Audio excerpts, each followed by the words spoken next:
Welcome back to the deep dive.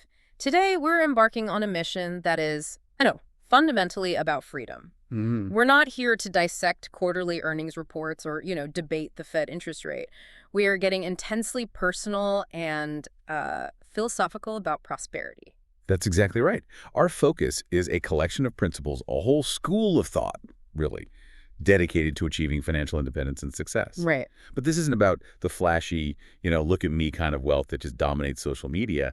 This is the philosophy of the quiet millionaire, achieving success through discreet, principled money management. Our mission today for you, the listener, is to extract the core wisdom from this material and understand why this quiet approach is just so effective. And this is an important dive because, the sources are starkly honest about the alternative. Oh, they are. They lay out the central problem of modern finance beautifully. Simply earning a paycheck, no matter how large, does not ensure genuine financial success or stability. In fact, if you lack what the sources call money wisdom, Money wisdom, I like that. right. Yeah, the ability to manage and multiply resources life quickly becomes, well, unnecessarily challenging. And we're talking about a cascade of real, tangible consequences here. It's not just numbers on a page. No, not at all. It's the cycle of debt that never seems to shrink, the chronic stress that, it just erodes your health, the contention that arises in relationships because finances are perpetually precarious, and the heartbreaking reality of having to sacrifice creative or fulfilling pursuits because all your energy is just consumed by chasing the next dollar just to stay afloat. It's that exhausting hamster wheel, month after month. And this happens even for people who earn a good living and work incredibly hard.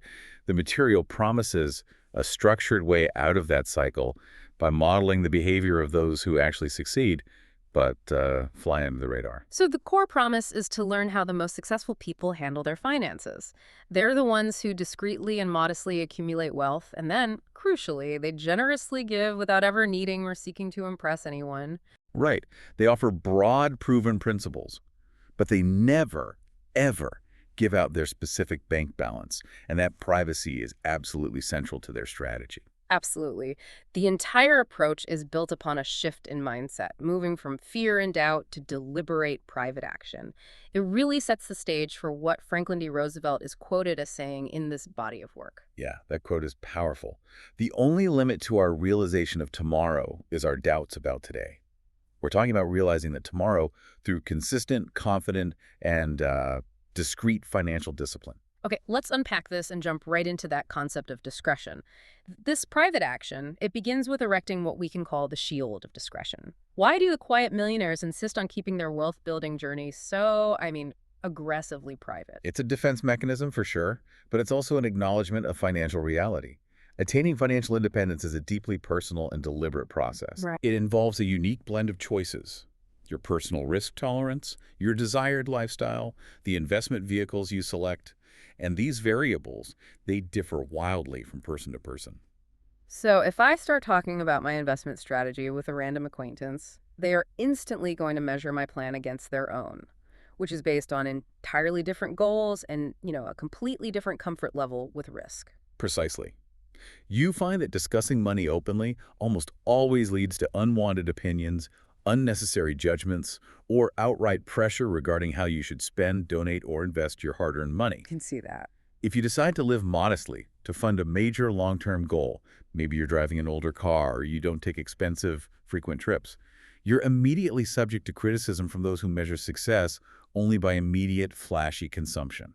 The moment you're criticized for not aligning with someone else's expectations, you have to spend emotional energy defending choices that are only relevant to your personal goals. That tension is immediate, stressful, and, well, entirely avoidable. It creates unnecessary friction, which drains your focus. And furthermore, the sources clearly articulate that the need for privacy goes well beyond just relational friction. When you promote affluence, you create genuine security and exploitation risks, particularly as your net worth grows. That makes the privacy shield truly critical. What kind of exploitation are we talking about here, specifically? Is it just people asking for money? It can be, but it goes deeper. We're talking about becoming a target.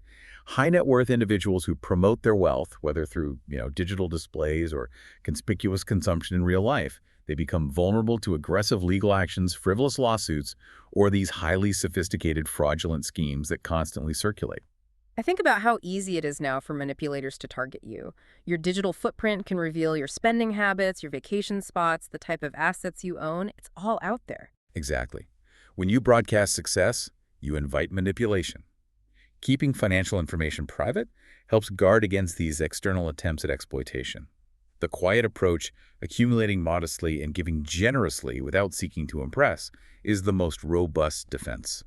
So they share principles, but not specifics. That's it. They'll share broad principles of success, Hmm. but they absolutely refuse to detail their specific balances or holdings because that is the data point that creates the liability. So if we commit to adopting this ethical approach to finance and upholding this shield of discretion, what are the actionable, discrete rules the sources lay out for us? There are three main rules the material really emphasizes. Rule 1, avoid arrogance at all costs. The wealth is a tool, not a measure of personal superiority. That's a big one. Rule 2, and this is crucial for maintaining relationships. Kindly, but firmly, refuse requests to provide funding for others' ventures. This protects both your capital and your personal connections from financial strain. That makes perfect sense. Mixing money and friendship, it almost always ends badly if the venture fails. And Rule 3, refuse detailed discussions about personal finances.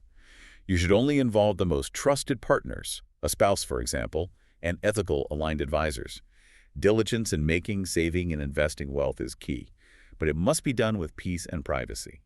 That concept of finding ethical, aligned advisors naturally brings us to the next point. If we're keeping our cards so close to our chest, who do we trust for guidance? The material gives a surprisingly strong caution about who not to listen to. This is perhaps the most difficult advice to follow because it often involves ignoring people close to you. The sources strongly advise caution when seeking financial advice from people who have achieved outcomes you do not desire. They call this the caution against the broker, but it applies equally to that perpetually struggling friend or family member. Let's talk about that friend, the one who is constantly complaining about being broke, yet they have an urgent, foolproof stock tip they want you to jump on right now. That's the classic example. The material calls this the fruit principle. Look at the fruit of their labor. Their results, their financial fruit, provide clear principles to avoid rather than actions to replicate. So their life is a roadmap of what not to do. In a way, yes. Their way of thinking, their underlying values, and their cumulative choices have resulted in a persistent state of scarcity or dissatisfaction. But isn't that a little harsh? Isn't it sometimes arrogant to completely dismiss everyone who has struggled financially? Sometimes the best advice comes from someone who has learned the hard way. That's a fair challenge, and the material addresses it by acknowledging credible exceptions. It's not a blanket dismissal of anyone who has experienced misfortune. Okay. Even the best money managers, for example, experience temporary setbacks due to factors outside their control, like a major health crisis, a sudden industry disruption, or a natural disaster. Those are temporary financial turmoils that we can empathize with. So the difference is between a temporary setback versus a pattern of failure, a pattern driven by flawed underlying values or just bad habits. Exactly. The source highly regards guidance from experienced elders who have traveled the path far ahead. Those who have demonstrated long-term sustained success and wisdom, often through weathering multiple economic cycles. So when we seek guidance, the goal is to look for mentors who have intentionally achieved impressive results and, positive, balanced lifestyles over many years. They handle personal finances with ease and offer practical examples of stability. Yes, like sound home ownership, disciplined budgeting, and thoughtful wealth management. And this brings us back to the core contrast. Yeah. Focus on foundation versus flash. Right. Genuine mentors impart the fundamental habits and deep knowledge that often elude mainstream influencers.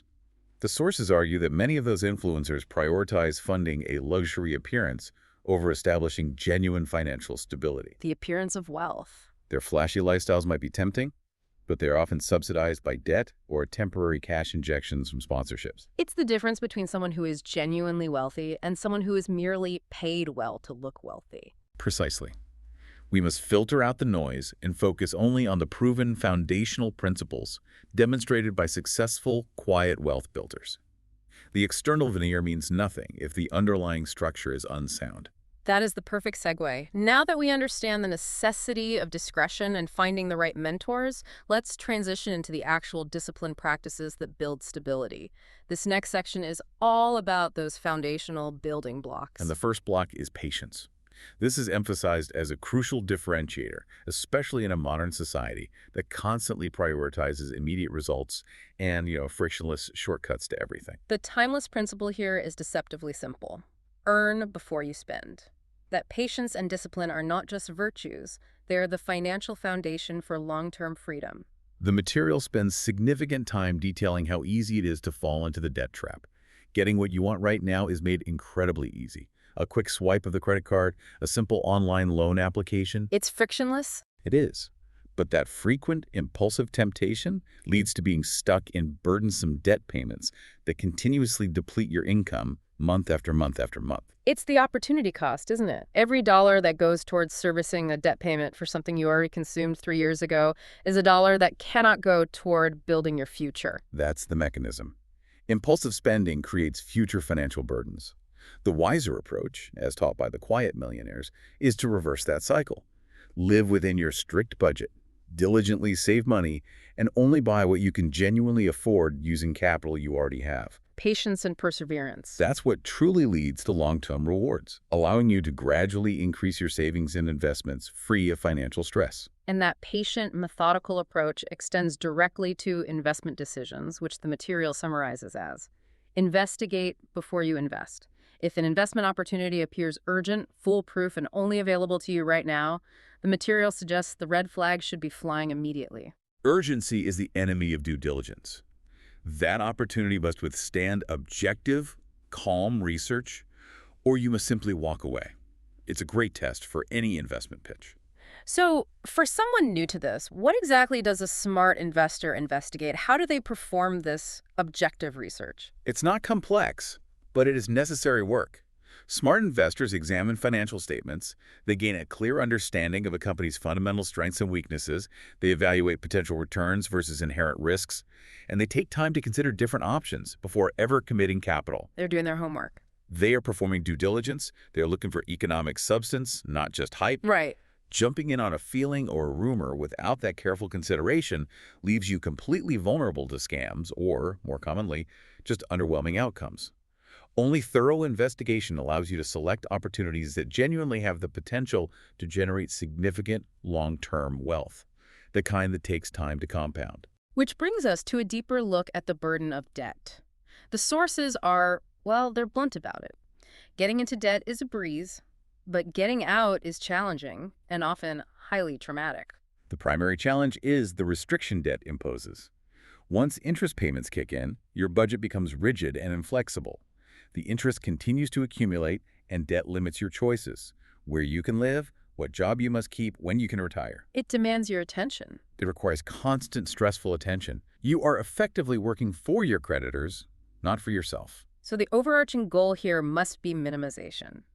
Minimize debt, aggressively pay off current loans, and fundamentally shift your perspective from thinking about immediate purchases to saving up first. That aggressive elimination of high-interest debt is the first major step toward building substantial wealth. And why?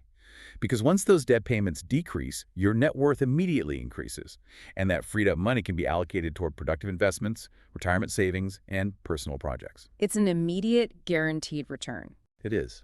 That discipline protects you from another seductive financial danger, the siren song of quick wealth. The material strongly warns against get-rich-quick schemes. And these are everywhere. Everywhere. These schemes are structurally flawed, but eternally seductive, because they promise immediate, effortless cashing in with no risk. We see them in exaggerated business promises, guaranteed spikes in speculative assets like crypto or stocks, multi-level marketing focused primarily on recruitment. Or complex gambling systems that claim to beat the odds every time. Exactly. The common thread seems to be the reliance on an amazing secret or some kind of proprietary knowledge that bypasses the fundamental need for work or genuine value. And that is the reality check. It is. Sustainable wealth building relies on delivering genuine, measurable value to people or markets. It requires consistently applying proven business fundamentals, making investments based on real economics, engaging in genuine work, and, critically, allowing patient compound growth to occur over a long period. Quick schemes lack real economic substance. They rely on psychological tricks or unsustainable models that eventually fail due to basic math or a dwindling pool of new entrants. You must dedicate yourself to creating genuine, persistent value. That focus on genuine value naturally leads to the topic of self-worth. There's a fascinating discussion in the sources about what they call the generosity imbalance, Ah, yes. where people, often out of sheer kindness, underestimate their worth and generously donate valuable time and skilled services. This is a painful lesson for many intelligent, kind people. They might be giving away hours of free legal advice, free coding for a friend's startup, or free professional consultation out of kindness, believing that their generosity is appreciated. But it gets exploited. When that kindness is consistently exploited, the imbalance sends a negative message to others, that it is acceptable to take advantage of your skills without compensating you fairly. And the quote they use is quite stark. If you don't prioritize your time, others won't either. It puts the burden of responsibility back on the person with the skill. It does. You need to find equilibrium by appreciating the market worth of your acquired skills. That's your experience, your education, your training, and then establishing a clear, fair agreement for sharing them. You need to effectively communicate the value of your time and knowledge in a clear and professional manner. For example, instead of just giving free legal advice, you might say, I charge $150 per hour for a thorough legal review, but because you are a friend, I can offer you a discounted rate for 1 hour. That's exactly right. That behavior filters out opportunists and establishes your self-worth instantly.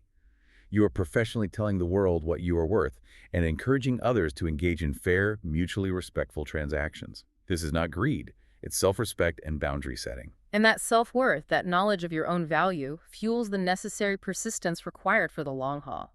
Building substantial wealth business empires, stock fortunes, vast real estate portfolios takes unwavering determination and consistent hard work, often spanning decades. We constantly consume the overnight success narrative.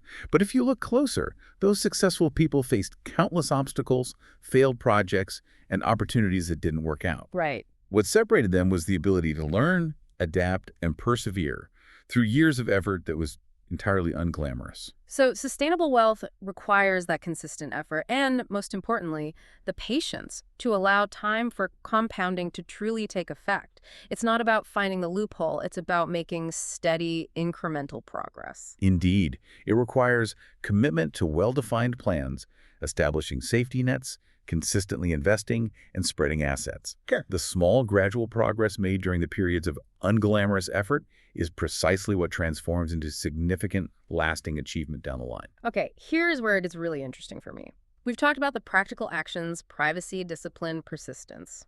Now let's shift to the philosophical anchor that guides all those actions. If you don't have this philosophical grounding, all the budgeting in the world won't save you. What is money, fundamentally, and what role should it play in your life? This section frames money not as an idol, but as a tool. The material states clearly that money is a means, not an end goal in itself. It is a powerful instrument, but its ultimate purpose and direction are entirely defined by the person holding it. The concept is summarized beautifully. Money is a tool. You can go anywhere with it, but you'll still be the one in control. It provides choices, immense choice, but your personal values and long-term vision must guide how you utilize that freedom. To illustrate this, the sources use a powerful example. Imagine two people with the exact same amount of wealth. One person views money as a status marker and invests heavily in luxury homes, exotic cars, and expensive consumption. Yeah. The other lives modestly and allocates the majority of their funds to charitable causes, such as funding scholarships or medical research. They both have the same financial resources, but their chosen outcomes are radically different based entirely on their distinct priorities and values. Money propelled both of them forward, but the destination was chosen by their character. That's the key distinction. The moment money accumulation is put above everything else, above relationships, above health, above ethical values, it gains an undeserved, corrosive amount of control. It transforms into what the sources call a demanding ruler. And a demanding ruler leads to ruin, stress, and frustration because you're constantly sacrificing what truly matters for the next dollar. Absolutely. The balanced perspective means harnessing money's power in accordance with your core values. You utilize its strengths to serve your life's purpose instead of letting it dictate the path you take. Understanding this separation, that you are the master and money is the servant, is crucial for maintaining genuine control and fulfillment. And that philosophical grounding leads directly to another powerful assertion from the sources. Money is not your God. This addresses the danger of idolization that is so pervasive in consumer culture. If you truly believe in the absolute power of money, you inevitably begin prioritizing profit over absolutely everything else. Ethics, close relationships, and physical health quickly take a backseat to financial gain. And the material argues that the relentless pursuit of financial gain, when divorced from ethics or purpose, becomes a negative force, often leading to detrimental compromises, like taking advantage of people or ignoring the environmental impact of your business.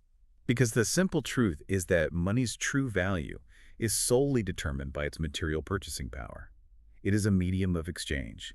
It lacks any inherent spiritual or moral significance. It reminds us that some of life's most valuable blessings, love, deep knowledge, strong character, the capacity for service, and spiritual connection, are obtained without the need for money. Maintaining that balanced view is vital.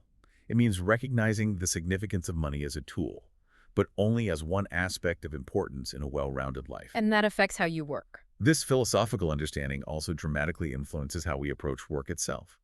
The financially knowledgeable person understands that the ultimate goal isn't to work harder, it's to reach the point where, when money is working for you, you can work less. That's the work shift. How does that passive income shift actually happen, practically speaking? Once capital is accumulated and invested wisely, money starts working autonomously through passive income streams. Think dividends from stocks, rental income from property, or capital gains from appreciating assets. The ultimate aim is to reach financial independence, where your investments consistently provide the income needed for daily expenses. Freeing you up to work out of passion and purpose rather than financial pressure. That's the goal. So, if money is merely a medium of exchange and a tool, what does it actually represent when you receive it? The sources say money represents the value you create. This reframes the entire concept of earning. Money is not just paper or numbers on a screen, it is the symbolic representation of the transfer of value between people. It reflects how society values your unique contributions, your skills, your innovative ideas, your products, or your services. Whether you are producing food efficiently, performing complex surgery, enhancing process efficiency for a corporation, or entertaining crowds with art, the amount of money you receive is directly tied to the value and impact of those efforts on the market. And that rule applies even to massive assets. A business or a piece of investment property derives its value from its productivity, its demand, and its usefulness to people. A billionaire's wealth isn't just a big pile of cash. It symbolizes the massive value those assets created and continue to create for the economy and society. So the actionable insight here is incredibly powerful. Stop chasing money directly. Yes. Instead, strive relentlessly to generate exceptional value for others through your unique skills, talents, and hard work. The money the sources promise will naturally appear as a result of that value creation. Value creation attracts money. Chasing money repels it or leads to desperation. And once you attract that capital, the material insists you must actively put money to work. It shouldn't be held passively in low-interest savings accounts, hoping to keep pace with inflation. We need to connect our money with productive enterprises. Exactly. Capital should be actively managed. The key is to deliberately select vehicles that link your money with productive use. High-quality corporate bonds, dividend-paying stocks, income-generating real estate, or successful businesses that you partially own. So your savings are always working. This way, your savings and capital are working for you constantly, compounding and growing, without requiring your direct hour-for-hour effort. That is the fundamental difference between earning a living and having your capital earn a living for you. That's a powerful transition. We've established the philosophical grounding. Now let's move into the sophisticated strategies for wealth growth, resilience, and legacy, Section 4. We start here with the long-term generational perspective. Chapter 5 focuses heavily on the concept of retention. True financial success is determined primarily by how much you retain, not solely by your gross income. This means diligently avoiding unnecessary expenses and strategically minimizing tax liabilities through legal, ethical means. The truly wealthy, the quiet builders, view money as something to steward with a long-term, multi-generational perspective. They implement prudent savings and intelligent investments, prioritizing sustainability and legacy over short-term gains. This stewardship mindset leads to what the material calls the paradox of ownership. While they build vast assets, wisdom traditions caution that material wealth is temporary. The source material argues that true joy comes from using and experiencing things rather than rigidly clinging to them as possessions. That's the profound idea. His wealth is enjoyed, not owned. Can you explore the psychological freedom this perspective offers? When you adopt this mindset, You appreciate the beauty or utility of an object, a beautiful home, a powerful piece of equipment, but you don't allow your sense of self-worth or happiness to become attached to it. So if it's gone tomorrow. If the market crashes or the house burns down, the emotional trauma is minimized because you never truly believed it belonged to you in the first place. You were simply the temporary caretaker. It's the ultimate recognition of impermanence.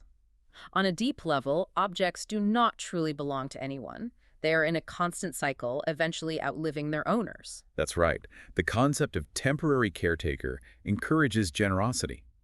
True wealth is found in experiences, relationships, and moments, free from the rigidity of clinging tightly to possessions. Generosity is encouraged because sharing material wealth provides opportunities to help others, reinforcing the idea that we are just passing resources along. Shifting from that profound concept to application, let's talk about the ultimate measure of success for this philosophy: financial freedom. The material calls it the best security. Financial freedom is simply having sufficient assets and passive income generated by those assets to cover all your living expenses indefinitely, without the necessity of working a job for a paycheck. It is quite literally the ultimate security. Because it frees you from financial obligation. This isn't just about money. It's about control over your time, which is your most valuable asset.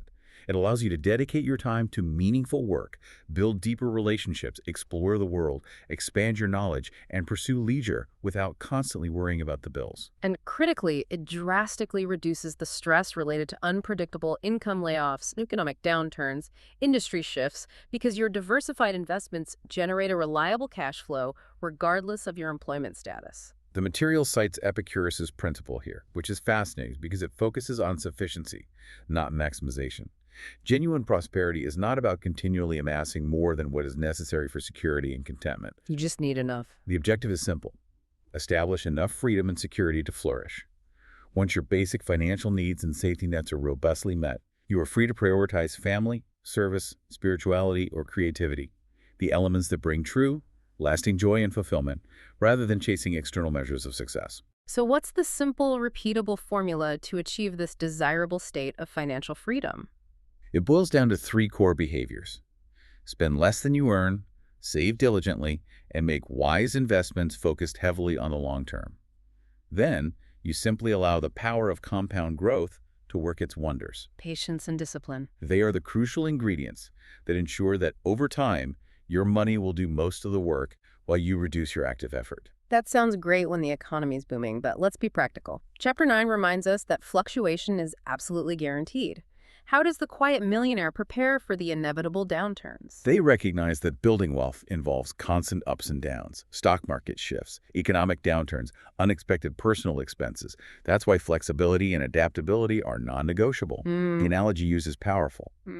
We must strive to be like a supple tree that bends with the wind, rather than breaking like a rigid oak tree. So how does a rigid financial portfolio break versus how a supple one bends? A rigid portfolio is one that is over-leveraged, highly concentrated in a single volatile asset class, say 100% real estate or 100% high-risk tech stocks. When a localized crash hits, that rigid oak snaps because there is no reserve, no diversification, and no ability to pivot. It has a single point of failure. Exactly. A supple portfolio, however, is diversified and holds cash reserves. When a crash hits, it bends. It loses value, yes, but doesn't break. More importantly, it has the liquidity, the cash and bonds, to actually buy assets cheaply during the downturn. So the strategy is a balanced outlook. Maintain optimism by focusing on long-term possibilities, but always remain practical, avoiding unrealistic fantasies about perpetual growth. You must be prepared for the worst by being cautious with your budget, maintaining emergency savings, and spreading your assets. Resilience is built into the system by adopting a lifestyle of living within your means and adapting quickly when unexpected crises hit. For instance, if your primary industry is impacted by a major downturn, you shift focus to a rapidly expanding or recession-proof field. If stocks decline significantly, the savvy investor utilizes strategies like tax loss harvesting. Wait, let's unpack that term. Tax loss harvesting sounds like jargon. What does that mean conversationally? It's simpler than it sounds. Tax loss harvesting is when an investor strategically sells an investment that has lost value, a loss, and uses that loss to offset gains they've realized elsewhere, thus reducing their current year's taxable income. So you turn a loss into a tax benefit. It's a way to take a painful financial hit and turn it into a tax benefit, then often immediately reallocate that capital into a similar but better performing investment. It's smart defensive maneuvering during a downturn. That is a practical guide to resilience. The sources provided a clear checklist for this financial defense.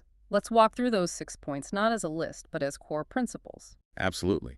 The first and most crucial is the emergency fund. You must build a fund covering at least 3 to 6 months of living expenses. This is non-negotiable. This cash isn't for investing, it's for peace of mind. Right. It stops a small problem from becoming a disaster. It prevents a small crisis, like a car repair or a minor illness, from becoming a major debt spiral.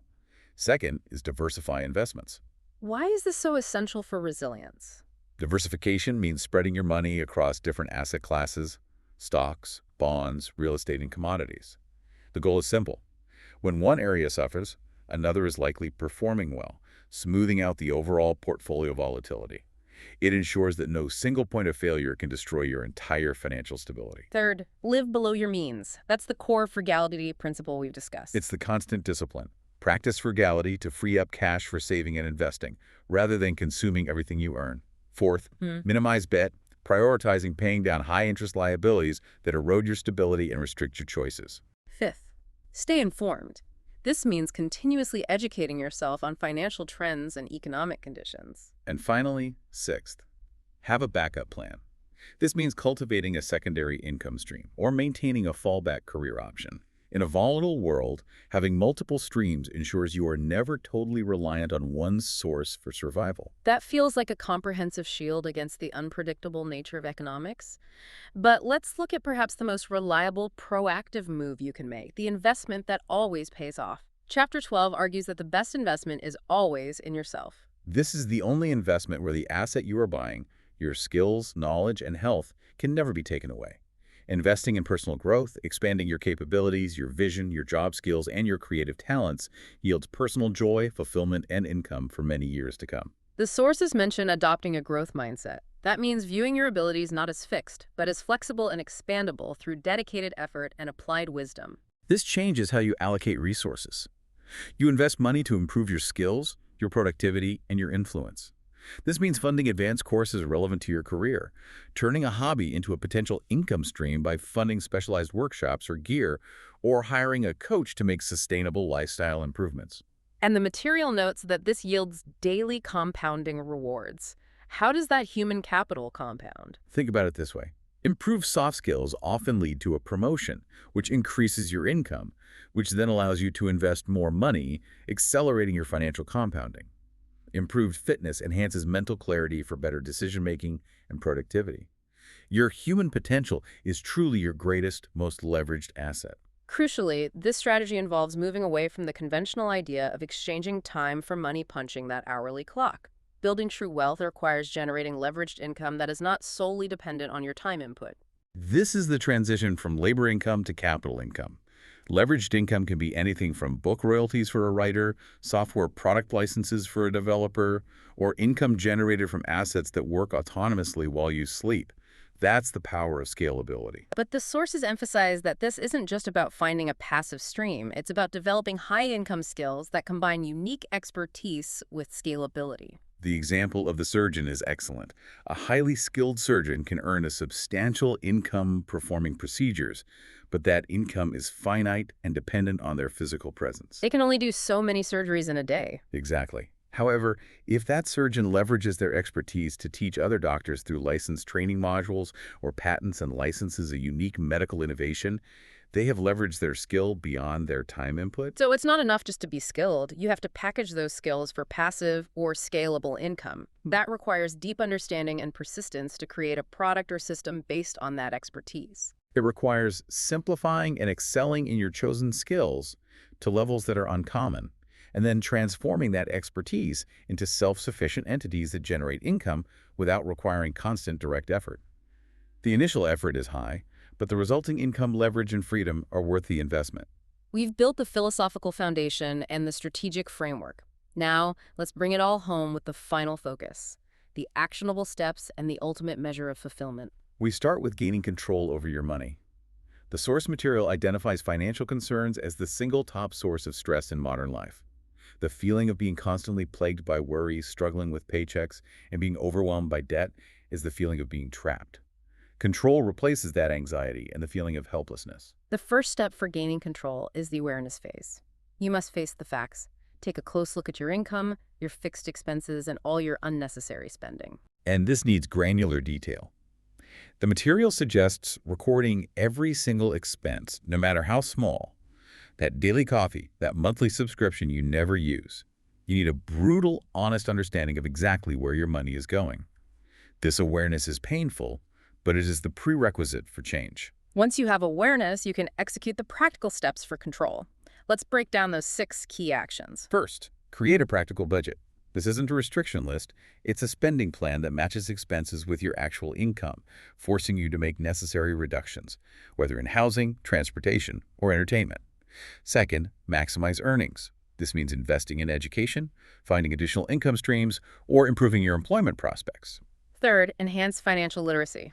You need to learn how to use banking tools, understand taxes, and make wise investment choices. You can't control what you don't understand. Fourth, automate finances. This is key for discipline. Set up automatic transfers to savings, retirement, and investments the moment your paycheck lands. Automate bill payments to avoid late fees.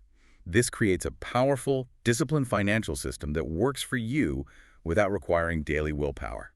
Fifth, set clear financial goals. Define short, medium, and long-term objectives, whether it's a vacation, a down payment on a house, or retirement. Goals provide essential direction and motivation. And finally, sixth, build an emergency fund that essential 3 to 6 months of living expenses for stability and peace of mind. Mastering income and expenses is an act of empowerment. It means you are controlling money's influence instead of letting money control your anxieties and choices. And once you have that control, you reach the ultimate objective, living life on your terms. This requires the final, profound step of redefining what true wealth actually means. We must look far beyond cash, investments, and real estate. True wealth is the freedom and resources to fully embrace life's experiences and align your daily actions with your purpose. And the material makes a critical point. Once basic needs, food, shelter, security are robustly fulfilled, additional money has a very limited impact on overall long-term happiness. Right. So chasing the 10th million doesn't necessarily make you happier than you were with the 5th. What matters is the efficient utilization of existing resources for meaningful experiences. That's the paradox of affluence in action. Consider the traditional wealthy individual who is focused solely on managing complicated businesses and maximizing profit. They might find far less fulfillment than a modestly successful writer or travel photographer who constantly immerses themselves in new cultures and deep personal projects. One has financial riches, the other has a wealth of experience, autonomy, and time. True wealth, therefore, is aligning your time and money with your core values, relationships, creativity, service, travel, rather than chasing external status symbols that provide fleeting joy. The sources reference the Rose metric. The true measure of wealth lies in one's ability to let go of unnecessary possessions.